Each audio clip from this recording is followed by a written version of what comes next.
que quand on parle de lymphœdème, on entend deux mots, on entend lymphe et œdème. Malheureusement, ce n'est pas de la lymphe, c'est pas de l'œdème, c'est d'abord du gras.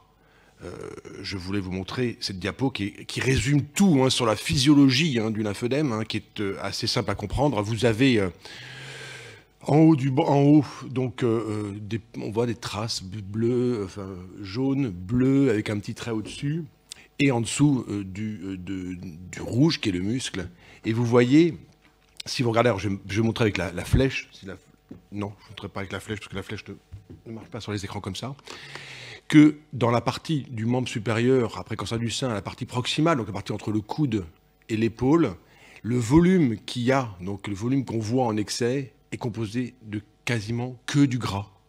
Hein, donc, ça c'est important comme mot à connaître, parce qu'on parle de lymphœdème, on parle de choses de liquide, on pense que ça va s'évacuer, ça va revenir, et en fait c'est d'abord du gras pour 2/3 du volume. Hein.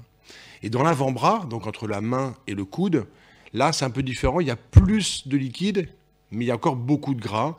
Et là-dessus aussi, vous voyez le petit trait au-dessus, hein, le petit trait qui est avec la petite flèche là, ça vous montre l'épaisseur extérieure. Eh bien, la peau dans le lymphœdème s'est épaissie.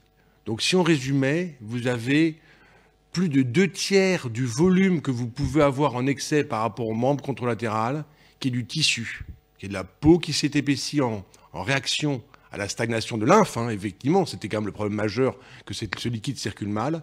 Donc la peau a réagi en s'épaississant, en devenant parfois dure, et le gras s'est fabriqué localement.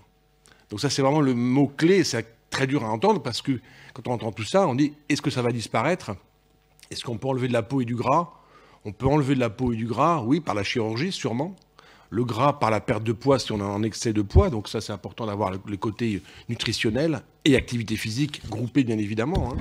Et donc c'est le mot, c'est ce qu'il faut comprendre. Et donc c'est un peu ce que me disent les femmes, c'est la double peine. C'est le cancer du sein qui a guéri, mais malheureusement il va me rester une séquelle qui elle ne guérira pas.